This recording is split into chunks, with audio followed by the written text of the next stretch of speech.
Nintendo has gone dark, and even though other companies had their own E3 presentations despite the fact E3 didn't actually happen, Nintendo in their own weird, wacky, and honestly pretty annoying way did not do that. They didn't have their own Nintendo Direct that a lot of people thought. Well, they did, but we don't need to talk about that. In terms of first-party announcements, we have nothing, which leads to this video because I have 5 Nintendo games that I think were going to be announced if E3 didn't get canceled, but obviously that never happened, and now these games are missing. So what's going on, guys? It's Thomas from the Switch Stop, and here are the 5 missing Nintendo games that I want to talk about. The first thing I want to talk about is super obvious, so I'm not going to spend long on it at all, but that is the Mario Kart 8 Deluxe Booster Course Pass Volume 2 or Wave 2 DLC. I think everyone knows that this is by far the most exciting thing Nintendo has as of right now to me. Like, I just love Mario Kart, and even though these courses are kind of, you know, rehashed from Tour, I don't really care. They're fun, and I just love new content for Mario Kart 8 Deluxe. Obviously, we got Wave 1. Wave 2 probably will drop within the next month, but as of right now, we have no information on it, so it's a missing Nintendo game. Moving right along, I want to talk about Everybody's 1-2 Switch. This is a supposed 1-2 Switch sequel that was leaked, and instead of just being a local multiplayer game where you use the Joy-Con, apparently this was supposed to have Jackbox style multiplayer where you can have lobbies with up to 100 people where they use their phones to try and, you know, join in and play. This doesn't really seem like something Nintendo would have done, but at the same time, a 1-2 Switch sequel makes sense because even though that game wasn't critically, you know, praised, it did sell really well. And Nintendo's president has said that they're trying to increase the value of Nintendo Switch Online, and a whole game themed around it would definitely help. I definitely do believe this game exists, and I do believe it was probably supposed to be announced very recently, but again, it didn't happen, so as of right now, it's missing in action. Another game missing in action is the Metroid Prime Remaster. All sorts of industry insiders have been saying that this game is coming out at the end of this year, and it makes sense. You'd want to get a Metroid Prime Remaster out before Metroid Prime 4, and Metroid Prime 4 has got to be close to done, right? I mean, that thing has been cooking for so long, it's probably burnt at this point. So yeah, I really do think we will be seeing a Metroid Prime kind of remaster, I guess,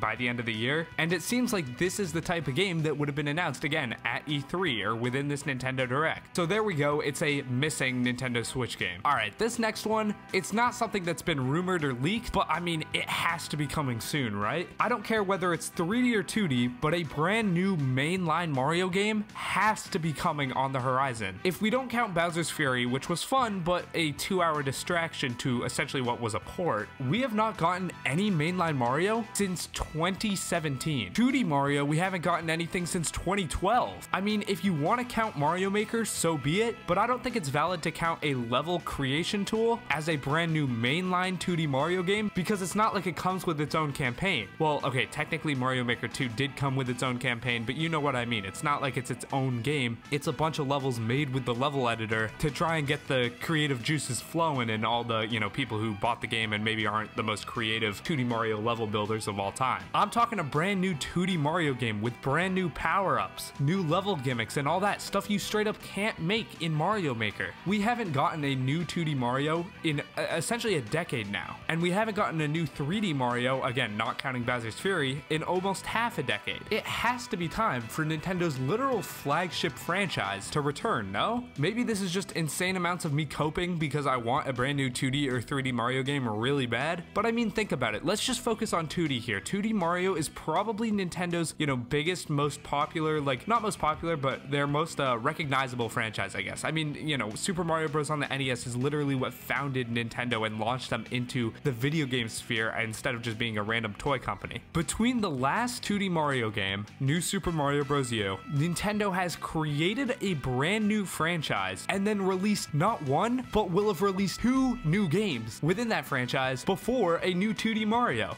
This is just so bizarre to me. It's not like I'm talking about something like F-Zero or Earthbound where, like, you know, obviously we all want another, but we kind of understand because it's not like those games ever sold, you know, super amazing or anything like that. They're more of Nintendo's niche titles. Like, this is 2D Mario we're talking about. I just don't understand how we haven't gotten a brand new entry to this franchise. Same with 3D Mario. I mean, I guess that makes a bit more sense because we just got one 5 years ago, and then, you know, Bowser's Fury, I guess, kind of counts. It's just a very odd situation, and I've ranted about this for long enough, so I'm gonna be quiet. But yeah, I really can't believe we haven't gotten one of those, and I feel like it's gotta be time, right? Like, this is just it's a missing Mario game. Like, we are missing the newest mainline Mario game. I'm lost. Where is it? I don't understand. All right, here it is, the last missing Nintendo Switch game, and this is not actually a game, it's more of a mode, a gimmick, a feature, if you will. I think we are missing a big Splatoon 3 feature. Again, like the Mario thing, this could just be completely wrong. I could just be coping here. But is it just me, or does Splatoon 3 feel kind of weak right now? I mean, sure, the game does have some different, mechanics from when you're actually playing it, like all the specials are different and whatnot. That's not really enough to warrant a whole new game, right? Of course, we're getting a new single player campaign, and I mean, Salmon Run has like a new map or so, and there's a couple new maps in the multiplayer, but is it just me, or does it feel like we're missing something big from this game? I mean, look at Mario Kart. Nintendo didn't make a brand new Mario Kart on the Switch because Mario Kart 8 Deluxe was selling so well. That makes sense, but Splatoon 2 was also selling super well, and they made a sequel to that on Splatoon 3 on the same console. So why? What's the draw to Splatoon 3? Why would anyone get this new game instead of just buying what would probably be cheaper in Splatoon 2? A game that's gonna go on sale more, has,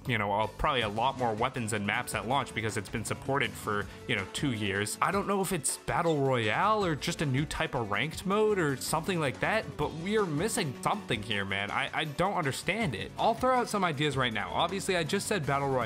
That's more of a far-fetched idea. One thing I would really like to see is a gun game mode in Splatoon. For those of you who don't play any other shooters, gun game is basically just you start with like the worst pistol of the worst, and then you get a kill with it and move to a slightly better gun, and then you get a kill with that and move to a slightly better gun, and then it keeps on going up and up until you've used pretty much all the guns, gotten a kill with pretty much every gun. First person to get a kill with every single gun wins. Sometimes it'll be the opposite, where you start off with a really good gun and then you gotta go all the way down and get a kill with a pistol, and then by the end get a kill with a knife. That's how I played. I think on like Black Ops 2 it was like that. I don't really remember. Regardless, it's a great way to get a bunch of different guns on the player's hands, and it kind of actually it's a way to find who's the best individual player, not just who can snipe really well, or who's super nasty with this one shotgun. It's who's like a well-rounded all-around player who can get a kill with every single gun. I think that would be a great thing for Splatoon. You'd have to rework it a bit, obviously, because gun game typically is a solo game mode and Splatoon is entirely team-based, but I mean, it's possible. I don't know, I just feel like Splatoon 3 is very, very, very kind of underwhelming as of right now. Like, there's really no reason to be excited for this game other than the fact that it's just more Splatoon. Splatoon 2 already didn't have much, but at least it had Salmon Run, which was kind of introducing a Call of Duty Zombies style gameplay to Splatoon, which was super unique. Splatoon 3